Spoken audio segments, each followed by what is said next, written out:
Coming up next, a UFC flyweight division matchup.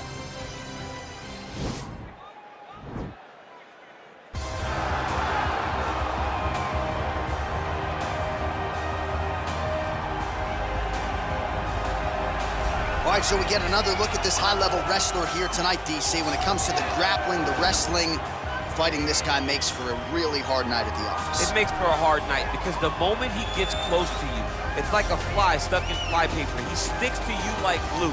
He moves from position to position seamlessly. He possesses great takedowns from the clinch, from a nice inside trip to a bear hug or a throw. He's just one of those guys that the moment he comes into contact with you, a lifetime of wrestling has shown him an amazing ability to get you to the floor. Yeah, all of that one-on-one competition, as you mentioned, great in transition. Big spot, needless to say, for him here tonight.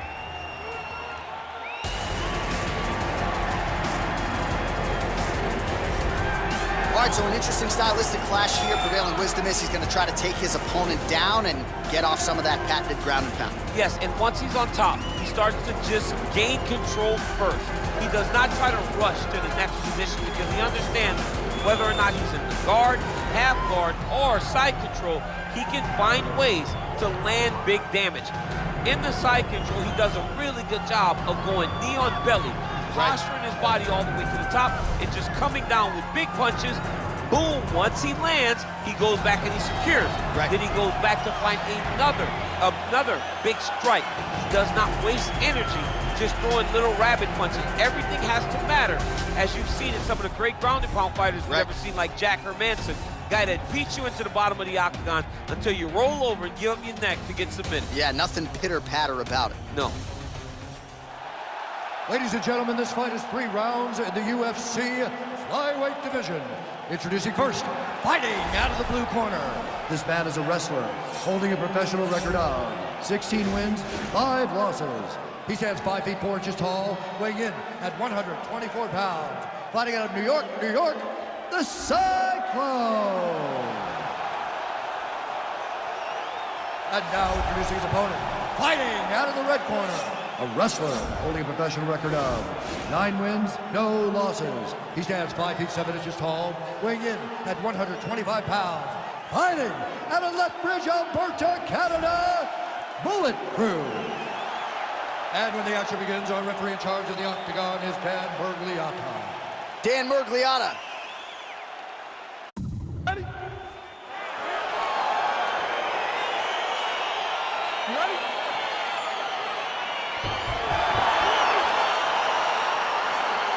All right, here we go with round 1. No denying the momentum that this young man brings to the table here tonight. He has won his last 3 fights, and if he wins a 4th one here tonight, he could just be staring at his first UFC title fight. If not, it might be a title eliminator. Bottom line, you win a 4th straight fight here, you are getting a high-profile pay-per-view slot here in the UFC. Trying to guard pass here, not today. No, it ain't happening. Good job understanding the transitions. Oh, big combination of ground and pound strikes here, DC. This could be the beginning of the end. I mean, you gotta be very careful when you take these big ground and pound strikes. You need a controlled posture on the bottom, and if you're the top guy, the guy that's looking to finish, continue to gain posture and rain down big strikes on your opponent. All right, so you gotta be careful playing on the ground with this guy. You don't want to mess around for too long. Close guard. Trying to recover full guard there. All right, half guard now. Not a fighter you want in half guard against you. For the bottom fighter, what does he need to do? He needs to secure his underhook. He's got to be fighting for underhook. One of the most key things you can do as a bottom fighter stuck in half guard is try to frame. You frame and push your opponent away from you. By pushing him away from you, he... And a nice job to stick with it there to complete the takedown. Working on the ground here, his opponent's feet on the hips. Oh, he's got the ground and pound going now. Working off of his back here, looks like he may try to hip escape, close guard. Well, anytime you are in a ground fighting situation with this fighter, you're potentially playing with fire.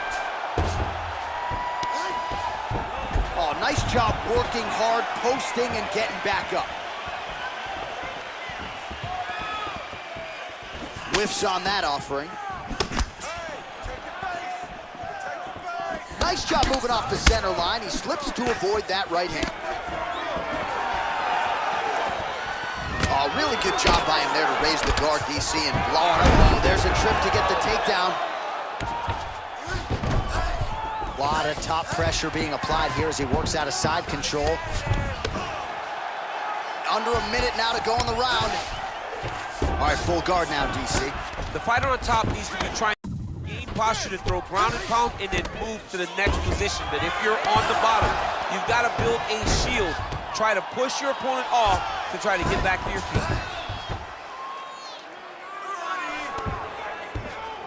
Back mount now. Now into his mount.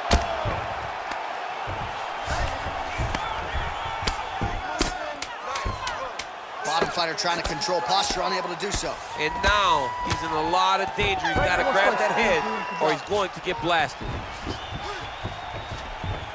Well, what a round it was, and how about that flying Superman punch at the end of the round? Not a lot of fighters will try it. He did, he executed. And it worked, right? No discouragement from his opponent to make him not try it. Why not try it? It's working, so why not try it again? If his opponent isn't careful, he will get knocked out and be on a highlight reel for the rest of the time. Looks like it might be getting close. We have to be... Okay, round two, you ready? You ready? All right, here we go with round two. Big punch lands over the top. How's he gonna follow this one? Well, he continues to do a nice job here defensively, protecting the head and sort of maybe letting his opponent gas out a little bit with all the volume. His opponent sees the target, but he, actually got the takedown. Oh, now he stuns him beautifully with the left hand. The left hand is so accurate, so educated, he's so able to fight from both fighting stances. Nice hammer fist. All right, so inside the open guard of his opponent. You got to be careful playing around for too long here on the ground with this guy. All right, great position for him here. He's got the full mount. See if he can get that ground and pound going. Oh, he's got to get it going, but he can't rush. A lot of times, guys get in the full mount and they rush, they get nervous. They're like, oh my goodness, I'm winning. The reality is, you're winning, but it can change in a matter of seconds because then they can be gone. He's got to drop his hips, be really heavy at the opponent's base, and then just start to work. Make the opponent give his back so that he can try to get his chokes off or find great ground and pound, but very patient ground and pound from such a dominant position. All right, under 3 minutes now to go in round two. Oh, and he escapes up to his feet. Very nice.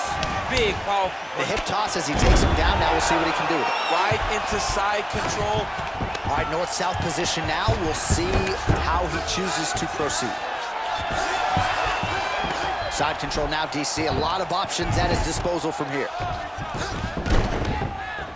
Just over 2 minutes to go.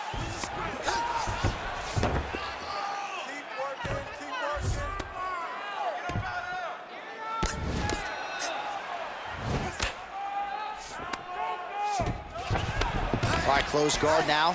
You got to be careful, though. He's got a lot of submissions off his back. Oh, nice job to reverse position on the ground. Well, he's on his back now, going for the rear naked choke. We'll see if he can get under the chin. He is doing a really good job of relaxing, not panicking because he's getting choked. Yeah, notice he just took the body triangle, readjusted the lock, and now it looks like he's got it.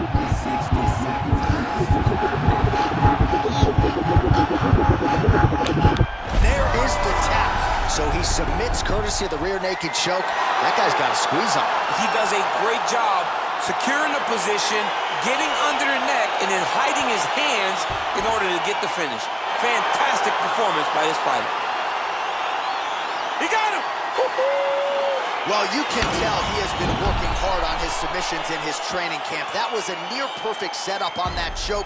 Sunk it in deep, and the opponent had no choice but to tap out or go to sleep. He chose to tap out. All right, let's take a look back at the replay as he gets it done by submission tonight, champ. He was able to get the fight to the ground exactly where he wanted it, Eventually, his opponent gave him an opportunity to get a submission. He did that, and he should be very proud of the work he did tonight in the octagon. So there he is, your winner by submission. That could hold up as one of the better subs of the year. Near perfect execution tonight. Ladies and gentlemen, referee Dan Mergliata has called a stop to this contest at 4 minutes, 13 seconds of round number 2. Declaring the winner by tap out, Bulletproof! All right, so what a performance by this young man here tonight as he gets the win by way of submission. He certainly put a lot of stock into getting the finish tonight, and he did just that. Congratulations. It was a very tough fight, but he knew that if he did everything right, he could get to his position, which is the ground, and he would be able to find a finish by submission. Tonight, he did just that.